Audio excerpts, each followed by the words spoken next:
Ten on the floor, stroking bores, seat cover starting to gain. Now I fever you a trucking with a rubber duck, and I'm about to pull a plug on your drain.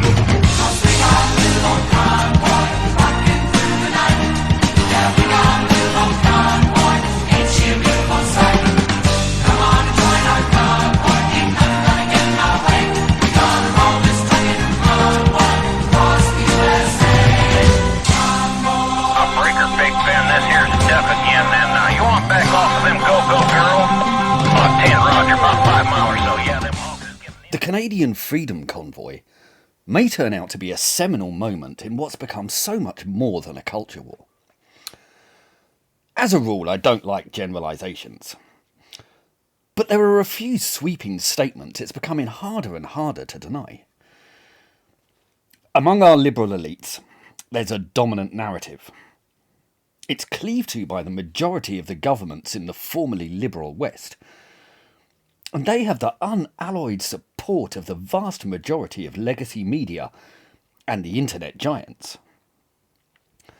The last few years have seen increasing strictures on our freedoms to travel, to associate, to go out. The ability to simply live has been severely curtailed. And coupled with this, we've been suffocated by ever greater restrictions on freedom of speech.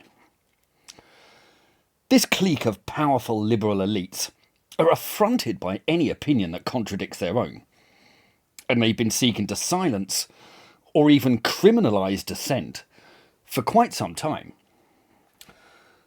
This approach enjoys broad support. Perhaps some of those cheerleaders have been cowed by the immensely powerful lobby that seeks to bully wider society. If they're constantly told what to think and do by the state, media and Silicon Valley, then many will meekly step into line. But perhaps some genuinely feel that they are sacrificing for the greater good, and this conviction in their virtue permits them to bully those who ask awkward questions. But many of us value liberty. We see freedom as the essence of life, and life has been getting increasingly unbearable. It's also clear that the science supports the protest. The current range of medications do nothing to stop the spread, and infection rates are dropping sharply in Canada anyway. They're also falling rapidly in places where all restrictions have been lifted, like the UK. But Trudeau's government isn't interested in such evidence. So they're doing everything they can to discredit, dehumanise, and destroy the people expressing our most fundamental human rights. The right to expression, the right to gather, and the right to protest. And the state's powerful allies have moved swiftly to support them. The truckers set up a group page on Facebook, so Facebook deleted it. They set up an account on Twitter, and Twitter deleted them too. A GoFundMe account was set up for the truckers, so GoFundMe closed it, and initially swiped the $8 million that had been raised, breezily explaining that they would hand the looted funds to charity, before a public outcry over their theft and censorious arrogance persuaded them to promise refunds. And then there's the mainstream media. The same media who defended the violent BLM rioting of 2020, where businesses were looted, monuments were desecrated, arson tore apart numerous cities, and dozens of innocents were killed. They spoke up to defend and justify the horrors then. But of the almost preternaturally good-natured truckers' protest, they have been scathing. For just one example, let's look at an article from the BBC.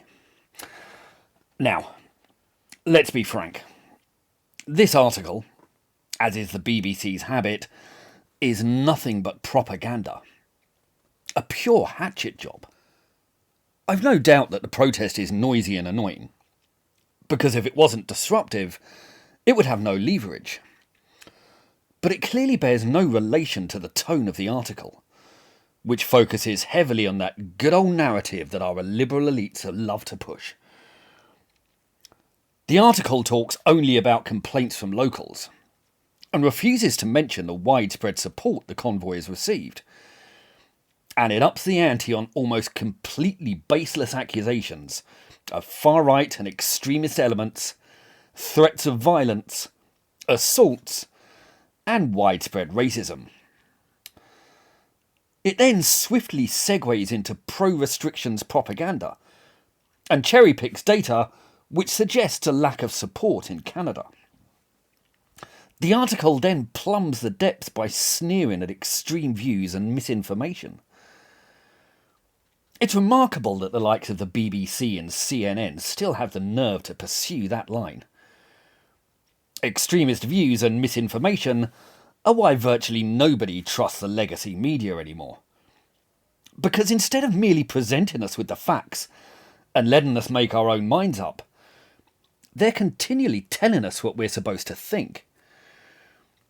Which brings us rather neatly to our politicians, who are constantly doing exactly the same thing. The last couple of years have seen Australia, New Zealand and Canada stand out as quite appallingly totalitarian states. But having perhaps lost a little ground to his Antipodean rivals, Justin Trudeau seems intent on making up lost ground. He's using every trick in the book to smear the protests. He's attempted to dismiss them as some sort of unhinged minority, and he's attacked them for holding unacceptable views. Now let's be clear here. These are the words of a tyrant. It's not the job of a leader to police opinion, or to decide which views are acceptable and which are unacceptable, especially if that distinction just happens to align with his own opinions, which it does. But his brazen attempts to control thought and to shape the narrative did not end there. Remarkably, Trudeau condemned the truckers for blockading our economy, our democracy, and our fellow citizens' daily lives, when this is exactly what he's been doing for the last 2 years. He also, predictably, threw in every ism and phobia going, to discredit the people on the march. Now, let's be clear. There have undoubtedly been a few bad apples at the protest, but Trudeau's comments are simply a gross mischaracterisation of events. He is outright lying by throwing in every facile concern of his beloved elite's narrative. And also, it should be noted that this is the guy calling everyone else racist. But we shouldn't dismiss the seriousness of this issue. Our liberal elites seek to control opinion, to police thought itself. And to do this, they will employ every trick in their arsenal. They will lie, smear, abuse, and bully. Their powerful friends will censor, silence, and do all they can to control the narrative. And if that fails, they will send in the shock troops. The police are supposed to serve the people. But increasingly, they look like the strong-arm enforcers of the state. That makes them less guardians of the law and rather more secret police in the mould of the Stasi, Gestapo, or KGB. I suspect the full weight of that will come to bear on the truckers. I am with them heart and soul, but I fear that, in the long term, they cannot win. And that could be extremely costly. Because I think this face-off has become hugely important. If the state wins, it will embolden governments across the globe that they can impose their wills ever more forcefully on their populations and roll out ever greater restrictions on freedom. But if the truckers win, it will send out the right message. That governments are there to serve their people, and that they must consider and listen to their wishes. An awful lot hangs in the balance here. Please, support those truckers any way you can. And if you'd like to support this channel, please like and subscribe. And if you're interested in these topics, I've written 2 books which go into them in extensive detail. They're called The Tyranny of the Left, and they're available on the links below. Please do pick them up and let me know what you think.